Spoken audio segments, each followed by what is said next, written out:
마지막 시간이죠. 프린트를 한번 다시 볼게요. 프린트를 보셔서 총론 파트는 프린트를 보시면은 그 1번 문제가 부동산의 개념이라고 돼 있죠, 그죠? 여기서 문제가 떠요. 그래서 복합 개념이 법경기가 있고 복합 개념과 복합 부동산이 다르죠. 잡으시고요. 그러니까 개념에서는 이게 나오든가 아니면 이번에가 뭐냐면 따라서 정착물.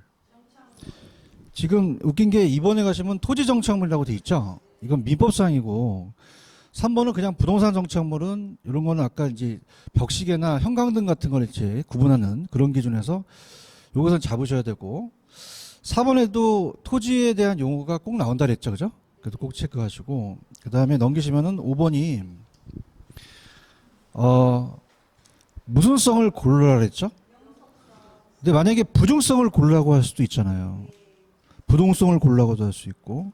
그래서 이걸 찾아내시는 여기까지가 지금 5문제가 내드린 게 거의 시험 문제가 3문제 정도가 나와요. 아시겠죠? 그죠? 그러니까 여기 위주로 계속적으로 공부를 하세요. 그죠? 그러니까 거의 빗나가지 않아요. 총론은 좀 전에 했던 뭐 접근성이라든지 지금 공간은 거의 예전에 나오고 거의 안 나오는 수치거든요. 그죠? 그러니까 이제 넘기시면 이제 공간으로 가는데 출제 빈도는 그렇게 높진 않다. 그래서 이제 그냥 공간이라는 게 이런 거구나라는 것만 알아두시는데요. 넘겨보세요. 공간으로 가겠습니다. 공간. 그래서 이제 페이지로는 교재 넘겨보시면은 제5절에 공간으로서의 부동산이라는 게 있죠. 근데 여기 이제 예전엔 나왔었는데 지금은 잘 안 나오는 취지입니다. 그래도 요약집에 넣은 거는 기출은 안 됐다, 기출은 됐었다. 됐었기 때문에 가는 건데 공간으로서에 대한 부동산이에요. 공간.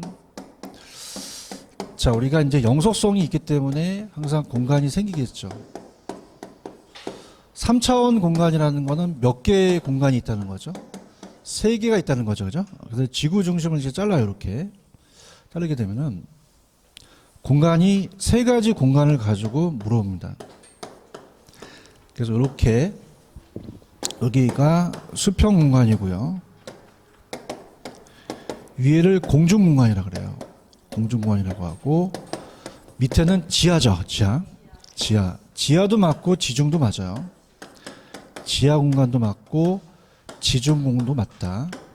그래서 이제 이 공간을 다 입체 공간이라고 얘기합니다. 요즘은 다 합쳐서 그냥 전부 다 입체 공간이다 이렇게 얘기를 하고요.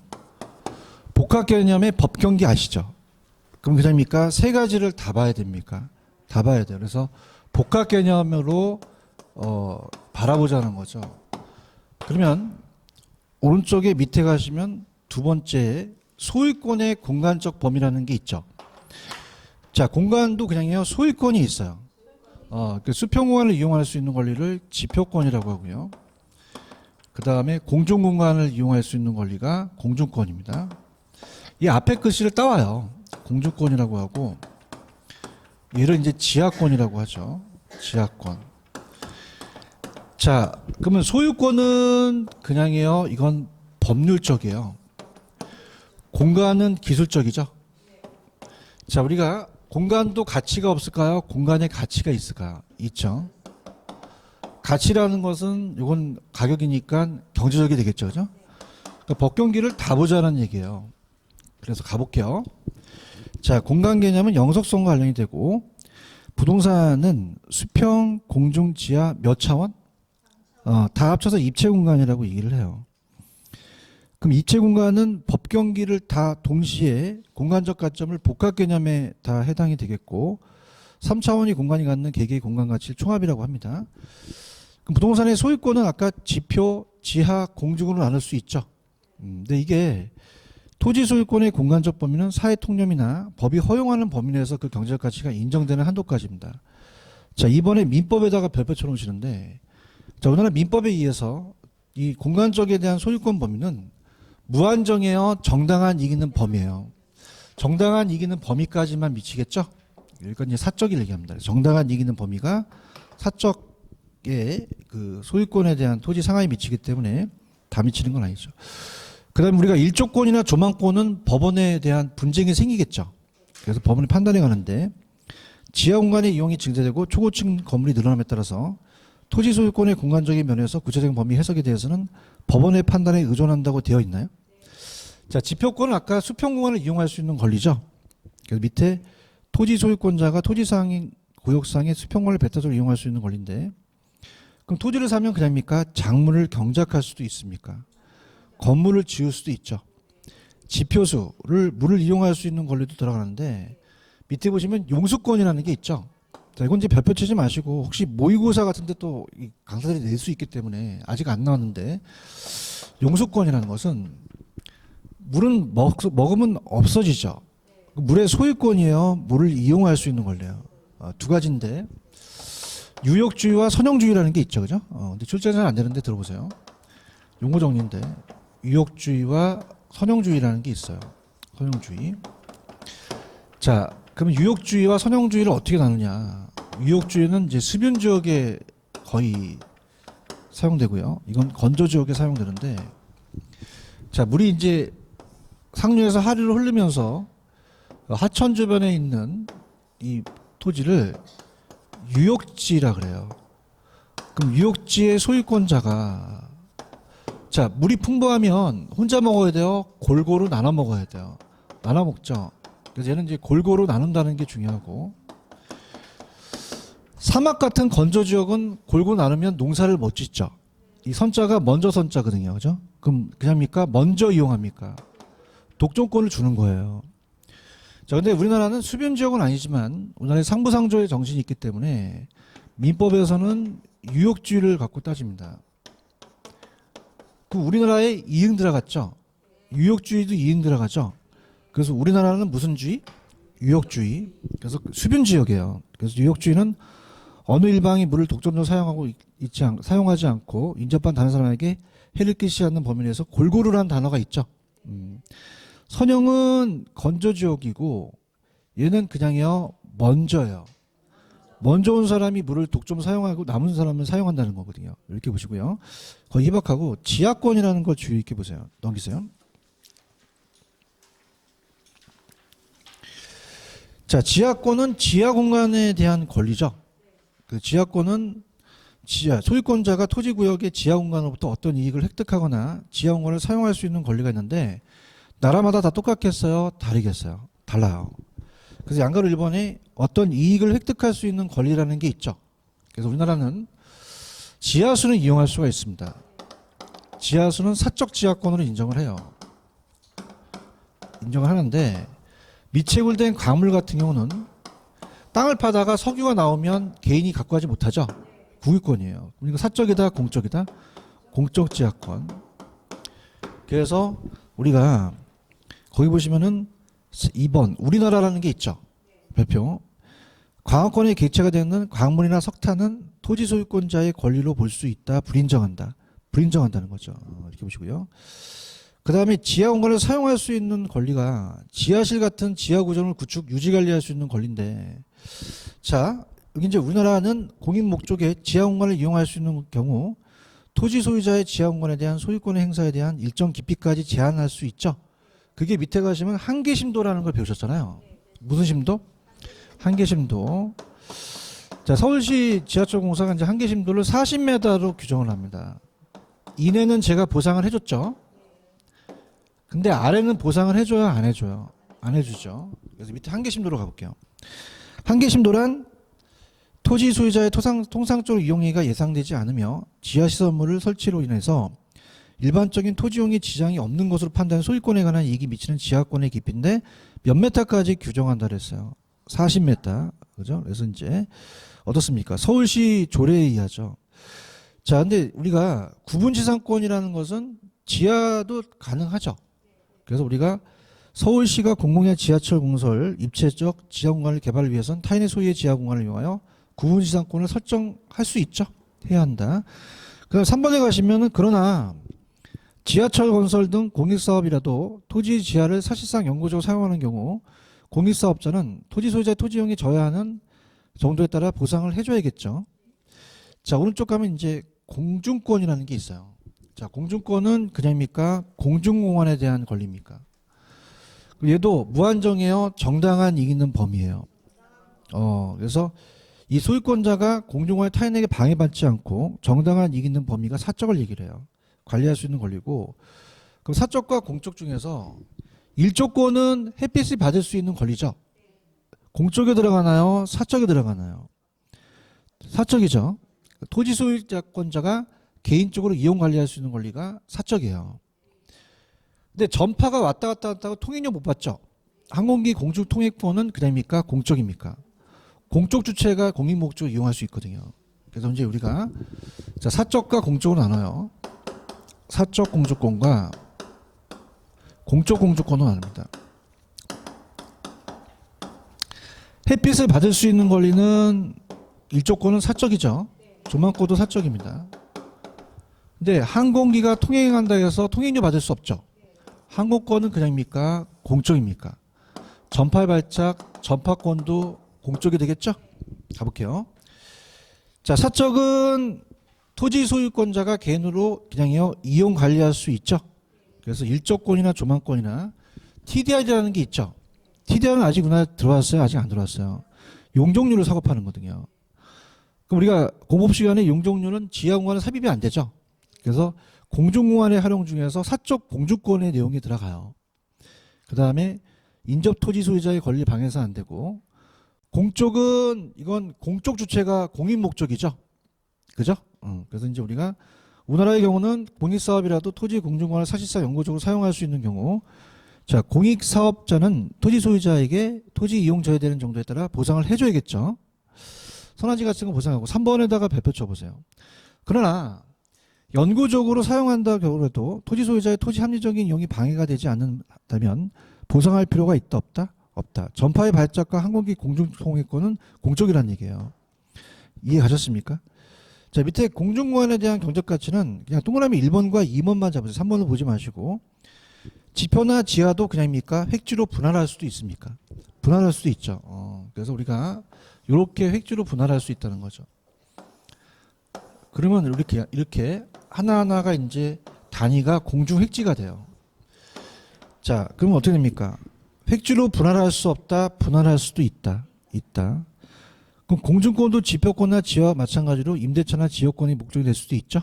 그래서 공중획지 같은 경우는 공중을 수평이나 수지로 분할할 수 있다는 것은 참고적으로 하시기 바랍니다. 그럼 필기를 한번 해보세요. 우리가 구분지상권이라는 얘기 들어보셨죠? 그래서 지상권은 지하라 공중이 다 돼요. 그래서 우리가 아까 봤던 구분지상권, 자 갑니다. 지상권이 있어요. 자, 민법에서 배우는데, 자 지금 건물을 갑돌이가 땅의 주인이고 건물주인데, 자 여기를 그냥입니까? 지상권 계약이 가능하죠. 그래서 지상권 계약을 맺어요. 땅을 빌립니다. 그럼 그냥입니까? 간고탁 같은 거 보신 적 있죠? 빌려서 임대료를 주거든요. 그럼 얘는 공중도 그냥이다 이용할 수가 있다. 이용할 수도 있죠. 아까 지하철 공사가 구분 지상권을 설정했잖아요, 그죠? 그래서 지하에 대한 그만큼 지하철 공사가 지하도 사용할 수가 있다는 거죠. 그 지상권은 그냥이면 민법이에요. 민법이죠. 공중권이 아까 학계론이죠, 그죠? 그래서 지상권을 토지의 상하의 범위를 정한다 그랬거든요, 그죠? 그래서 우리가 공중만 돼요, 지하도 돼요. 그래서 거기 밑에다 필기를 한번 해보시는데, 예전에 제가 해드렸던 건데 우리가 시험 문제 어떻게 나왔었냐면 공간에 대한 활용이에요. 공간을 활용할 수 있냐. 자, 그러면 좀 전에 구분지상권은 그냥입니까? 지하, 공중 지하 다 됩니까? 다 될 수 있죠. 지상권. 그래서 우리가 공중 공간도 가능하고 지하 공간도 가능해요. 근데 아까 TDR 있었죠. 그래서 이제 우리가 시험 문제가 개발권 양도 제도가 나왔거든요. 나중에 다시 개발 파트에서 후수를 할 건데, TDR이라는 자체는 트랜스포가 그냥요 양도한다는 거예요. 디벨롭먼트 라이트가 개발권이죠. 용적률을 사고 판다는 얘기예요. 그러면 용적률은 지하가 들어가요? 안 들어가요? 안 들어가죠. 그럼 지하가 나옵니까? 이건 공중공간입니까? 공중공간의 활용이죠. 그런가요? 그 다음 이제 용적률 인센티브라는 게 있어요. 인센티브. 자, 인센티브니까 미국 제도였겠죠. 미국도 그냥요 용도 제한이 있어요. 마이크라는 회사한테 너 20층만 줘. 그랬더니 no 그러는 거야. 왜? 더 짓고 싶어요. 그래서 5층을 더 짓고 싶대요. 그래, 너 그럼 공원 하나만 만들어. 너한테 용적률 인센티브 줄게. 이런 거거든요. 이것도 지하다, 공중이다. 공중이에요. 맞나요? 자, 우리나라는 이제 이런 게 쓰여요. 우리가 재건축 아시죠? 재건축은 그럽니까? 이 용적률을 높여줍니까? 높여줘서 공원이나 임대 아파트를 만들려고 하죠. 용적률을 더 주기도 하거든요. 그럼 이건 용적률이니까 공중이다, 지하다. 공중이에요. 얘기 좀 해봐요. 근데 한계신도라는 게 있죠. 한계신도는 그냥이야 지하야. 지하가 되겠죠. 이해 가셨습니까? 이렇게 정리해 두시고 지하 공간이다. 이렇게 해서 공간은 그렇게 출제 빈도가 높지는 않아요. 그죠? 그래서 아까 그냥 찍어드린다면 시험에 많이 나왔던 게 우리나라는 아까 강업권의 개체가 되는 광물 있죠. 토지 소유권의 권리를 인정한다, 불인정한다, 불인정하는 거와 불인정하죠. 그 다음에 아까 제가 말하는 구분지상권은 공중, 지하 다 활용할 수 있죠. 근데 TDR이나 용적률 인센티브는 공중만 된다는 것만 마지막으로 해서 안 나왔어요. 아시겠죠? 그죠? 그럼 우리가 경제 파트로 갈게요. 우리가 시간이 남았으니까 경제 파트 가시면 이제 수요 공급을 이제 배우시겠습니다. 수요 공급. 많이는 안 하고 우리가 나갈 수 있는 범위만 나갈게요. 자, 수요 공급 이론입니다. 7문제가량 출제된 적도 있었어요. 그럼 출제 빈도가 높았죠. 근데 요즘은 3문제에서 한 4문제 정도 배정이 됩니다. 그럼 유량저량이라는 거 아시죠? 모의고사 또 나왔대. 그래서 저는 제자가 부인입니다. 그러면 저는 제 자가 뭐야, 자. 야매만 하라, 씨. 자살이잖아요. 그게 정답이 됐죠, 그죠? 그래서 보통 기출문제 위주로 나와요. 유량저량. 근데 제가 이제 밑에 31페이지를 보시면은 유량저량을 좀 넓혀놨긴 했거든요, 그죠? 그러니까 기출 위주로 가지 넓혀놓은 거 아직 보지 마세요. 기출이 흔들려요. 나중에 혹시라도 문제집을 어딜 거 쓸지 모르겠지만 만약에 넓히게 되면 그때 가서 다른 걸 해드릴 거예요. 아시겠죠, 그죠? 자, 그러면 수요란 정의가 있죠. 자, 수요란 정의를 먼저 내릴게요. 수요는 사는 쪽이에요, 파는 쪽이에요. 사는 쪽이 되겠죠. 그런가요? 자, 수요는 사는 쪽이에요. 그럼 수요란 소비자가 갑순이가 사과를 100개 먹어요. 많이 먹어요? 적게 먹어요? 일정 기간에 따라 달라요. 그러면 그량입니까? 일정 기간이 명시돼야 됩니까? 유량이 들어가야 되죠? 맞나요? 그럼 일정 시점, 일정 기간. 저량, 유량이 되겠죠.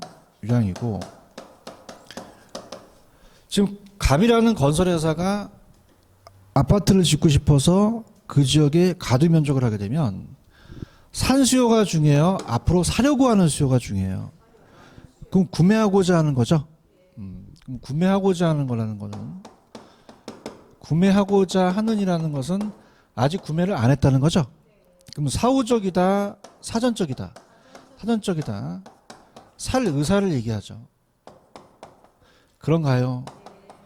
살 의사만 있어야 돼요. 살 능력도 있어야 돼요. 욕구라는 게 있죠. 욕구. 욕구가 구매력을 얘기하거든요. 욕구. 그래서 우리가 살 수 있는 능력까지 다 갖춰야 돼요. 살 능력까지. 그러면 잠재 수요가 맞아요? 유효 수요가 맞아요? 유효 수요가 맞죠. 지금 책 보고 있어요? 그러면 수요에 대한 성격은 저량이다, 일정 기간 유량이다. 사후적이다, 사전적이다. 잠재 수요다, 유효 수요다. 구매 능력을 동반해야 된다는 거죠. 그 다음에 항상 수요량이라는 것은 위에 최대 수요량을 얘기하고 유량과 저량이라는 게 있죠. 이것도 이제 출제 빈도가 높은데 자, 일단 뭐 저는 제자가 부인입니다라는 야매를 하기 전에 시험에 나왔던 것들을 다 나열해 볼게요. 그죠? 이번에 모의고사 나온 것도 나온 거 있거든요. 볼게요. 자, 유량은 그냥입니까? 일정 기간입니까? 일정 기간. 강물이 흐르죠. 유량이라 그래요. 그럼 강물이 흐르니까 플로우라는 얘기를 쓰겠죠. 그 다음에 절량은 그냥입니까? 일정 시점입니까? 시점. 절량은 일정 시점을 얘기하죠. 저수지 아시죠? 스탁을 써요. 스탁. 영어도 바꿀 수 있거든요. 그럼 UFO 이렇게 해오시고 절량이니까 저자가 들어가죠. 그러면 절량이니까 그냥요 시점이에요. 시점 이렇게 보시고요. 소득이 제일 잘 나오죠. 소득. 그다음에 소득, 급여, 임금 다 똑같은 얘기죠, 그죠? 그럼 갑돌이가 소득이 1,000만 원이 나면 갑돌이 와이프가 연 1,000만 원 주면 연봉이 연 1,000만 원 주면 쫓겨나죠. 월 1,000만 원 주면 그냥 해 좋아해. 하루에 1,000만 원 좀 갖다 주면 어떡해? 쓰러져. 그죠? 그러면 그냥이야 기간에 따라 틀려. 그럼 절량이다, 유량이다? 유량이에요. 근데 절량이라는 자체는 항상 현재라는 단어가 들어가죠. 그럼 이번 모의고사 나온 게 자산이잖아요. 자산은 그냥이야 시점에 따라 틀려. 시점에 따라 이 사람이 가지고 있는 그 축적된 게 틀리다는 거죠. 맞나요? 그다음에 우리가 임대료가 잘 나와요. 임대료. 자, 건물주가 임대료를 1,000만 원 받아요. 많이 받아요. 기간에 따라 틀려요. 근데 우리가 순자산 가치라고 나왔었거든요. 가치가 가격하고 유사하죠. 그럼 부동산의 가치와 가격이라는 것은 그냥입니까? 시점에 따라 틀립니까? 현재 얼마냐를 명시해야겠죠. 그런가요? 그 다음에 이자 비용이 1,000만 원 나가요. 많이 나가요. 기간에 따라 틀려요. 그러니까 돈이 들어오고 나간 건 다 유량이에요. 그런가요? 근데 이제 우리가 토지도 이번에 모의고사 나온 게 지대가 나왔죠. 지대 수입이거든요. 지대 수입. 그냥이야 토지의 임대료야. 그러면 요거는 그냥이야 유량이야. 근데 토지의 가격, 집가라는 건 토지의 가치죠. 그건 가격은 다 절량이라는 거고 주택 거래량이라는 게 있죠. 그럼 우리가 지금 A 지역에 아파트가 100채가 거래됐어요. 그러면 그냥입니까? 기간에 따라 틀립니까? 많이 된지 모르잖아요. 그죠? 맞나요? 그 다음에 이제 아파트의 생산량이 나왔었거든요. 아파트의 생산량. 요것도 기간에 따라 틀리고, 좀 어려운 게, 단기 순이익. 단기. 따라요. 단기. 기간. 그 해 순수익을 얘기하거든요. 그래서 단기 순수익이 좀 어렵게 나왔어요. 그럼 유량이다, 절량이다? 유량이라는 거죠. 맞나요? 자, 재고라는 자체는 일정 기간입니까? 현재 재고입니까? 현재 그 지역에 얼마나 존재하는 게 중요하죠. 맞나요? 근데 신축 같은 경우는 시간이 걸리죠. 그래서 신규 주택은 일정 기간이 명시돼야 된다. 이해 가셨나? 그러니까 이런 거야. 재밌게 갈게. 지금 너무 힘들어 하시니까 야매를 가기 전에 여러분들이 지금 집에 가면은 욕조에다 물을 받잖아. 흐르는 양은 무슨 양이야? 유량이죠. 그냥이야 쇠물이야. 근데 한 일주일 한 달 전에 물이 고여 있어. 누렇게 떴어. 오래됐지? 이거 무슨 양이야? 절량이 된 거죠. 오래된 건 절량이고 신규가 유량이라는 거예요. 이해 가야 되는데. 그다음에 좀 업그레이드 할게. 단기 장기 알지? 그러면 재고주택은 신규주택이 있다면 신규는 그냥이야 시간이 오래 걸려. 오래 걸리죠. 기간이 있어야 되잖아요. 그럼 장기에 가서 신규주택이 만들어지는 거죠. 이제 좀 업그레이드 해야 돼. 그럼 단기의 양은 그냥이야 절량이야. 절량이 되는 거죠. 장기가 유량이 되는 거죠. 그런가요? 그래서 요거 위에는 나오지 않았었거든요. 근데 숫자가 인구라는 거 아시죠? 인구수도 그냥이다. 요건 절량이다. 절량이에요. 그렇죠? 그러면 지금 절량은 딱 4개가 떠. 재고 있지, 인구 있지, 자산 있지, 그 다음에 가치 있지. 이 4가지가 시험 문제 나오고 다른 것들은 거의 다 안 나오거든요. 절량은. 찾았습니까? 그럼 이걸 그냥 맞춰야 돼. 맞춰야 되지. 맞죠? 내가 아니야. 난 내 아는 지인이 제자랑 결혼했어. 그래서 저는 제자가 부인입니다. 초라합니다. 자, 저가 뭐죠? 절양. 모의고사 맞췄잖아. 근데 다행히 모의고사를 기출 위주로 나와서 그렇지 다른 걸 했으면 못 맞추고 다른 건 하지 마. 알겠죠? 그죠? 얘가 흔들려. 무슨 말씀인지 아시죠? 통화량이나 이런 주택보급률은 다 내중에 해줄 거야. 근데 지금은 내가 하라는 기출 문제만 딱딱 칠하세요. 아시겠죠? 그죠? 그럼 교수님, 그럼 다른 거 왜 해놨어? 또 유식해 보려고 해놓은 거지. 근데 이게 왜 그러냐면은 청기도설인데 내일도 이제 제가 강의가 있고 또 이제 출제위원들도 만나는데 교수를 만나갖고 이제 유량저량을 얘기해. 유량저량이 경작에서 나왔거든요. 이게 잘못 들어가면 이시청 들어가요. 그죠? 그래서 내가 항상 물어봐. 출제위원들이 뭐 낸다는 얘기는 안 해. 왜 지 잘리니까. 그래서 내가 항상 그런 거지.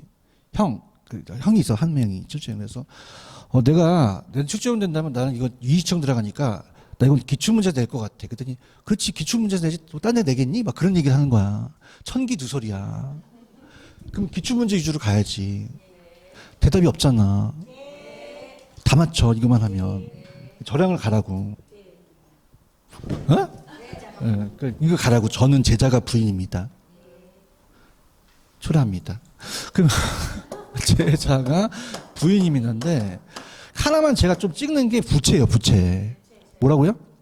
부채. 투자 파트 아시죠? 투자의 자산은 자본과 부채를 더하거든요. 그죠? 그럼 우리가 따라서 대차 대조표 들어봤어요? 들어봤어야 할 텐데 대차 대조표라는 그 장부가 있었는지 재무생산표를 바뀌었는데 지금 현재 그 회사의 재무제표예요. 그럼 만약에 대출을 받으려고 그래요. 그럼 그냥입니까? 이거 확인을 해야 되죠. 그러면 지금 현재를 확인하셔야 돼요. 맞습니까? 왜냐하면 현재 딱 도장 찍은 걸 봐야 지금 부채가 있는지 없는지를 봐야 되거든요. 그러면 이 자산에는 그냥이야 부채가 있어. 부채가 있거든요. 그런가요? 자본이라는 것은 자기 자본이죠. 이게 자산에 들어가거든요. 이게 다 현재 시점에서 되는 거기 때문에 부채는 나오지 않을까라는 생각을 해요. 그죠? 아직 안 나왔지만. 제가 뭐야? 야매만 하라, 씨. 재고. 자가. 모의고사 나왔죠? 맞췄어요? 점수 많이 나왔네. 자, 자산. 가가. 가치. 순자산 가치라고 나왔거든요.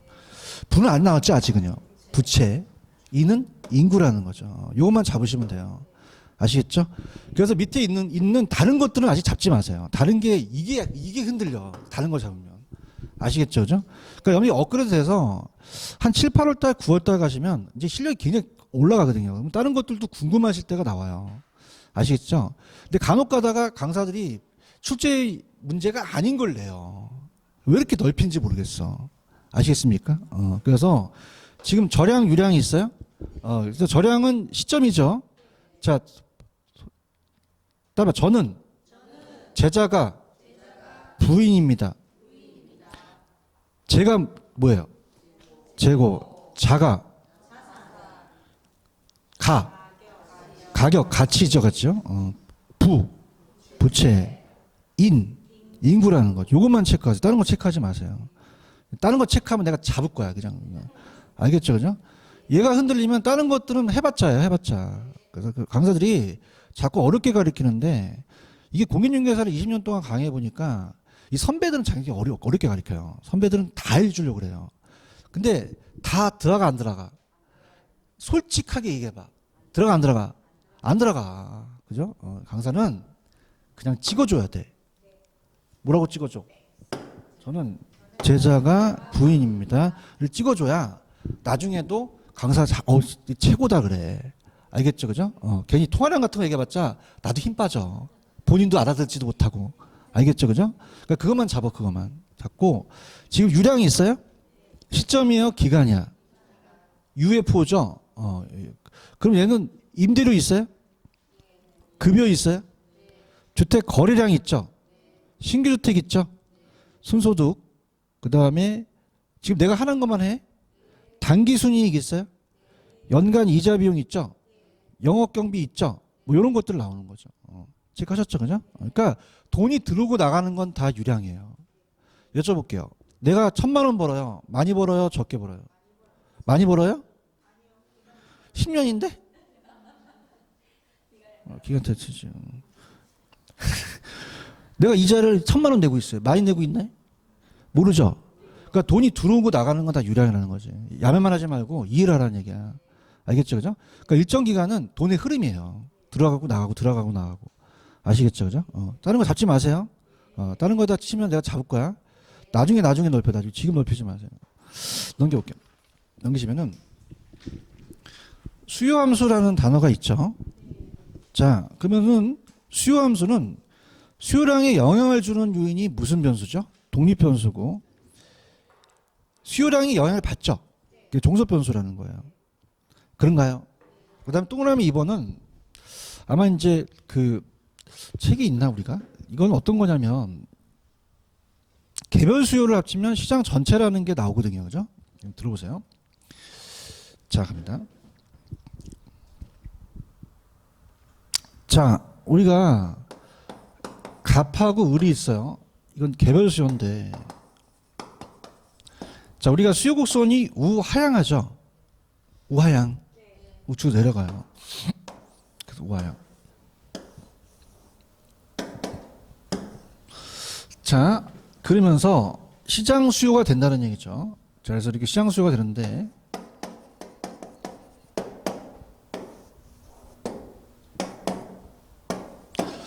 자, 그럼 만약에 이렇게 해서 탄력성이라는 거 배우셨죠? 가파르고 좀 완만하고 더 완만해요.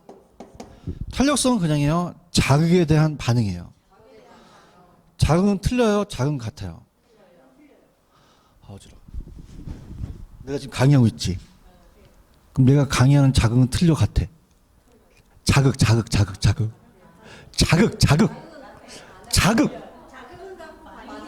반응이 다르다는 것이. 환장하네 정말. 자극이 같은 거야. 반응이 틀린 거지.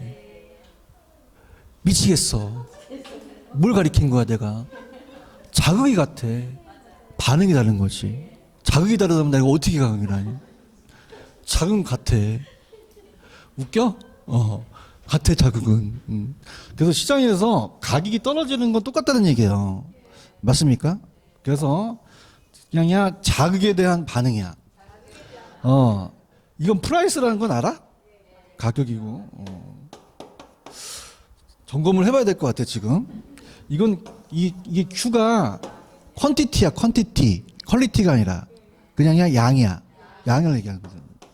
맞지, 그지? 탄력성은 그냥 자극에 대한 반응이야. 자극에 대한 반응이에요. 그러니까 뭐냐면 수요의 가격 탄력성이라는 게 있죠. 그래서 수요자들의 양을 보기 위해서 가격을 찔러보는 거죠. 그럼 그냥 자극은 같아. 동일 수준이에요. 반응이 다른 거지. 그렇지? 다시 할게. 자극은 이제 알았어? 반응이 다른 거지. 그럼 나는 내 강의에 대한 자극을 하고 싶어? 반응을 하고 싶어? 반응을 하고 싶은 거예요. 알겠어요? 자, 학개론. 학개론. 그러면 가격이 떨어지는 건 똑같아요. 근데 반응이 틀린 거지. 그래서 만약에 1,500원에서 1,000원으로 떨어졌다면 그냥이다. 자극은 같다. 반응이 다르죠? 그럼 얘가 2개 늘렸고 얘가 3개 늘렸어요. 그럼 합치면 몇 개예요? 이게 어려워요? 5개죠? 그럼 더 늘어났죠? 비탄력, 탄력. 탄력적으로 더 수요는 더 늘어난다는 거죠. 맞습니까? 그러면 그냥이다. 자극은 같다. 반응이 틀린 거죠. 그럼 같은 동일한 가격 수준에서 양에 대한 것을 합치는 거예요. 맞나요? 그럼 그냥이다. 더 탄력적이다. 가파르다, 완만하다. 탄력적으로 하는 거죠. 근데 이것이 가격을 합친 거예요? 양을 합치는 거예요? 양을 합치는 거거든요. 그런가요? 그럼 수직적 합계예요? 수평적인 합이에요? 수평적인 합이죠. 오케이? 지금 보고 있어? 어디 하고 있어 지금? 2번 하고 있지 2번. 그렇죠? 그러면 사람들이 수요자가 상호 독립적이라고 가정한다면 시장 수요 함수는 개별 수요를 어떻게 합쳤어요? 수평을 합쳤죠. 그럼 가격을 합쳤어요? 양을 합쳤어요? 양을 합치게 된 거예요. 그런가요? 그럼 시장 수요는 개별 수요보다 기울기가 더 완만하게 되겠죠. 이해 갔나요? 근데 기출문제가 두 번째가 기출문제가 한번 나섰어요. 자, 어떤 부동산에 대한 개별 수요 함수가 P 이꼬르 100 마이너스 4QD라고 돼 있죠. 그럼 동일한 개별 수요 함수가 몇 배가 됐죠? 2배가 되면서 시장 수요 함수가 QM이죠. 자, 그럼 이렇게 볼게. 지금 그냥이야 양을 합쳤어. 그럼 이걸 양으로 고치셔야 돼요. 고쳤다가 다시 가격으로 고쳐야 되거든요. 그냥 있다, 야매가 있다. 야매를 원하십니까? 그래서 이게 기출문제집이 없더라고요. 그래서 이제 일단 볼게요. 아직은 동그라미 1번은 안 나왔었는데, 자, 우리가 지금 동그라미가 2개 있죠, 그죠? 첫 번째는 어떤 부동산의 개별 수요가 QD가 돼 있죠. 원래 이렇게 나왔었어야 돼요. 그럼 QD가 그냥입니까? 수요량입니까? 수요량이죠. 양을 합치는 거죠. 그래요? 그러면 수요함수라는 자체는 갈게요. 수요니까 100에다가 P 앞에 마이너스가 붙죠. 왜냐하면 가격이 오르면 그만큼 양이 빠져요. 마이너스니까 가격에 대한 감소함수가 되는 거죠. 맞나요? 이게 그냥입니까? 한 사람 수요입니까? 그럼 얘를 몇 배로 늘렸죠? 2배로 늘렸죠. 그럼 여기다가 2를 곱하면 시장 전체가 된다는 거예요. 맞나요? 그러면 QM이라는 거는 그냥이야 시장이야, 시장. 시장 수요가 되죠? 대답해봐요. 그럼 100에다가 2를 곱하면 얼마다? 200이 되고 4에다 2를 곱하면 8이 되죠. 이렇게 나와서 되는 거죠. 그러면은 지금 두 번째 문제 있죠? 기출문제라고 적어놔보세요. 자, 얘는 지금 Q로 돼 있어요? 가격으로 돼 있어요? 그러면 Q로 고쳐서 다시 또 P로 해야 되거든요. 찾았습니까? 그럼 갈게요. 지금 두 번째를 보고 있어요? 어떻게 나왔어요? 얘는 나쁘게. P 이꼬르 100 마이너스 4QD가 되죠. 그죠? 그럼 이건 그냥입니까? Q로 고쳐야 됩니까? 이걸 옮겨갖고 고쳐서 2배로 한 다음에 다시 P로 고치는 거죠. 야매를 원하세요? 별로 안 원하시는 것 같은데. 원하세요? 그래서 나중에 기출문제가 나오면 P 이꼬르 100이 있죠. 건드리지 말입니다. 건드려라, 건드리지 말아라. 건드리지 말고 지금 하나의 수요가 개별 수요가 몇 배가 늘어났죠? 2배가 늘어났어요. 맞나요? 그러면 2배가 증가를 했죠? 그럼 봐봐. EQD라는 자체는 QM이 돼요. 이건 개별 수요를 2배로 해서 이걸 같게 만들면 QM이 되죠. 그럼 같게 만들면 그냥입니까? Q 앞에 2로 나눕니까? 나눠버려요. 맞습니까? 자, 그래서 이 문제가 나오면 P 이꼬르 100은 건드려라, 건드리지 말아라. 건드리지 말죠. 야매를 원한다며. 그럼 모의고사 나오면 P 이꼬르 100은 건드리면 돼, 안 돼? 그 내내 또 오게 되는 거야. 아시겠죠, 그죠? 그러면 다음 번째 2배가 증가하면 2배를 Q 앞에 있는 걸로 나눠라. 그러면 지금 4Q가 돼 있죠? 그럼 얼마로 나누면 되죠? 2로 나누시면 돼요. 맞나요? 그럼 마이너스 2QM이 된다는 거죠. 이해하셨죠, 그죠? 이해 갔어요? 그래서 아까 봐봐. 지금 이게 몇 배죠? 그럼 QM으로 바뀌어야 되죠? 그럼 그냥입니까? 2로 나눠야 됩니까? 그쵸?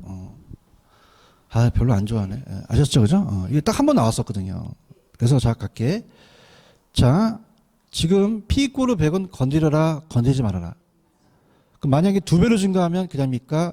이 2를 어디 앞에, Q 앞에 숫자를 나눠버리는 거죠. 맞나요? 만약에 4가 되면 그냥 QM이 되는 거죠. 아시겠습니까? 이거 나와줘야 돼. 근데 이게 원래는 해설을 하게 되면은 다른 분들은 Q를 바꾼 다음에 다시 또 2배로 한 다음에 다시 P로 바꾸거든요. 그럴 필요가 있어, 없어? 없죠. 아시겠어요? 꼭 하세요. 이거. 그래서 오늘 처음 터뜨리는 거지? 오늘 여러분 해주는 거야.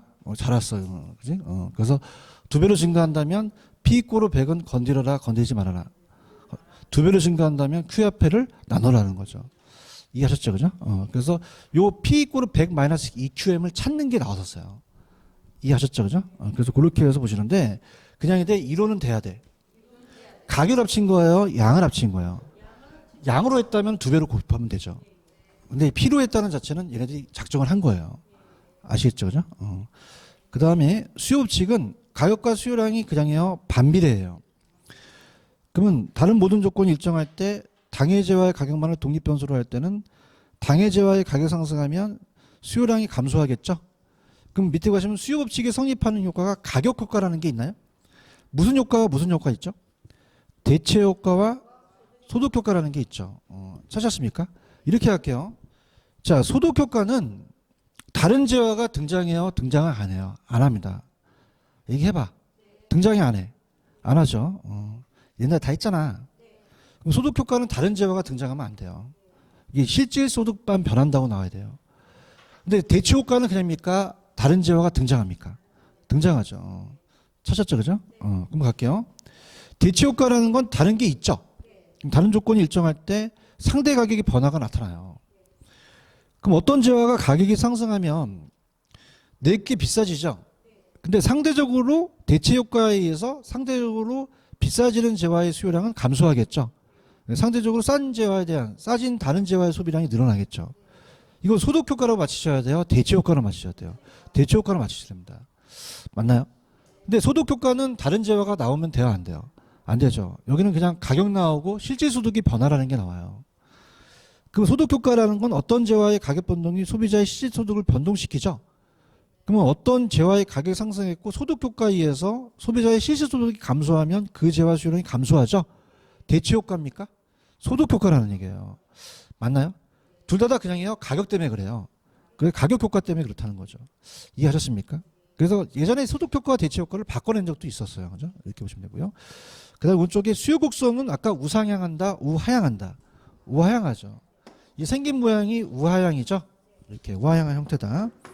그다음에 이제 그 어떻습니까? 일정 기간에 성립할 수 있는 여러 가지 가격 수준과 수요량의 대응점을 연결한 거죠. 그러면 어떻습니까? 여러분 이 가격이요. 이 두 개만 있을까요? 가격이 굉장히 많을까요? 그 무수한 점을 연결하는 게 우하향한다는 얘기죠. 아시겠죠? 그죠? 가격과 양이 비례다, 반비례다? 반비례라는 거죠. 이해하셨습니까? 그래서 밑에 수요량과 수요의 변화는 별표를 3개 치세요. 근데 이거는 좀 시간이 좀 많이 걸릴 것 같아서 오늘 여기까지만 하고 프린트를 다시 한번 해드릴게요. 그래도 되겠어요? 뭐 되게 좋아한다. 분위기상 그래야 될 것 같은 생각이 들어요. 그죠? 그래서 프린트로 가보세요.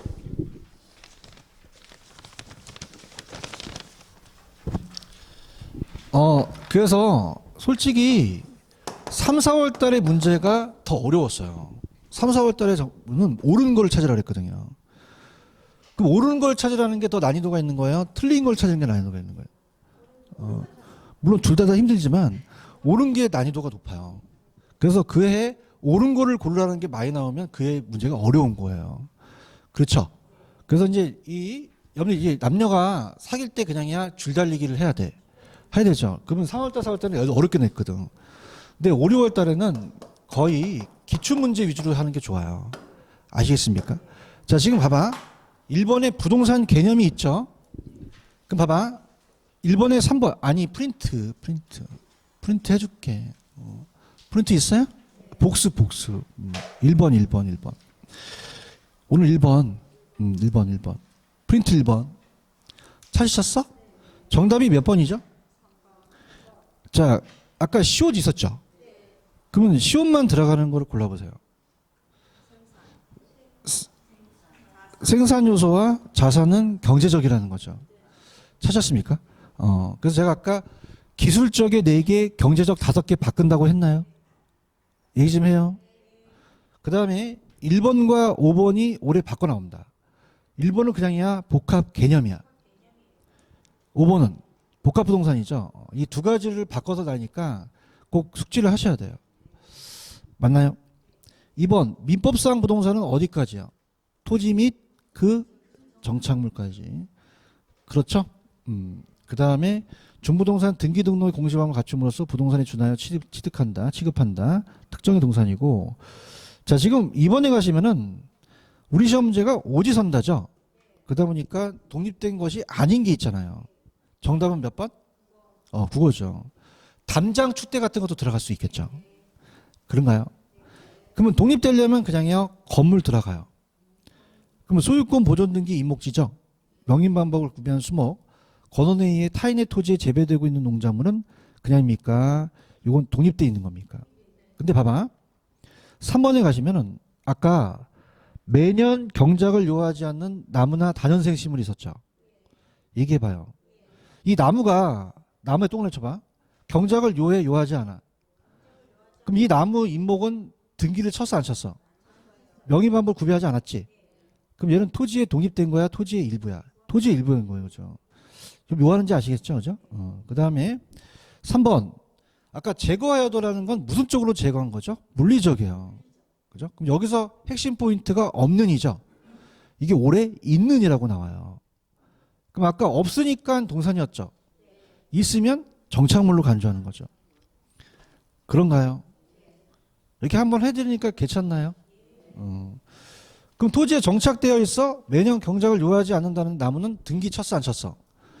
명의만부 안 했지. 그냥 산에 나는 거야. 나는 거니까 정착물로 간주해서 토지와 같이 넘어가야 되는 거죠. 중개 대상이 될 수도 있다는 거예요. 되지 않는다, 될 수도 있다.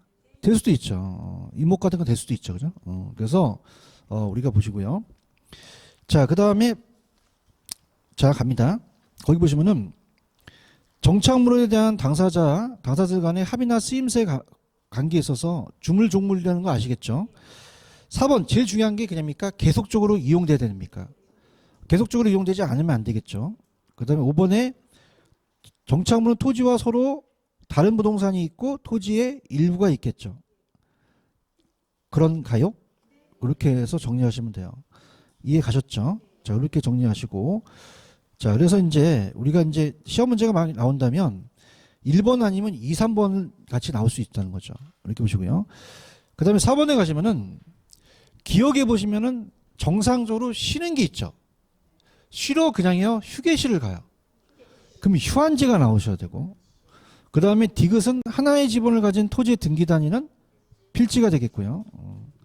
리을에 후보가 상을 타죠. 그럼 상호간이 나오면 후보지가 되고, 비읍번은 지적공배 등록 토지가 물에 침식되어 수면을 밑으로 잠긴 토지는 포락지가 되겠죠. 그런가요? 시옷은 택지입니까? 부지입니까? 부지. 그렇게 가셔서 갔어야 됐고, 그 다음에 어떻게 돼요? 이응은 공법상이 아니라 사법상. 지읒은 가격 보면 어떻게 돼? 회가죠. 찾을 수 있겠습니까? 이렇게 정리를 하셔서 2번이 정답이었고, 그러면 지금 5번에 가시면은 영속성을 찾으라 그랬죠? 영속성은 따라봐. 소모. 입을 열어요. 감가. 장기. 임대차 시장. 이런 거 되겠죠. 근데 부중성은 따라서 집약적. 집약적이 나오면 부중성이죠. 그러면 부중성을 찾아라 그러면 몇 번하고 몇 번이야? 기억하고 리을이라는 거죠. 맞나요? 부동성은 국지화랑 임장활동이랑 지역 분석이죠. 그 부동성만 찾아보세요. 디귿, 시옷 딱 되는 거죠. 잘한다 이제. 또 하나 있어. 지읒 이해효과라는 거죠. 내가 지금 뭐 하는지 알아요? 그러니까 이 문제를 영속성이 아니라 부중성이나 부동성으로 할 수도 있다는 거죠. 아시겠죠, 그죠? 그래서 이 5번 문제도 굉장히 중요해요. 그래서 5번은 거의 시험 문제가 100% 시험 문제 나온다고 봐야 돼요. 그럼 안 중요하다, 중요하다? 중요하기 때문에 반드시 해놓으시기 바랍니다. 이해 가셨죠? 그래서 다음 주는 거기 페이지로 가시면은 몇 페이지냐면은 33페이지에 수요량의 변화와 수요의 변화가 있죠?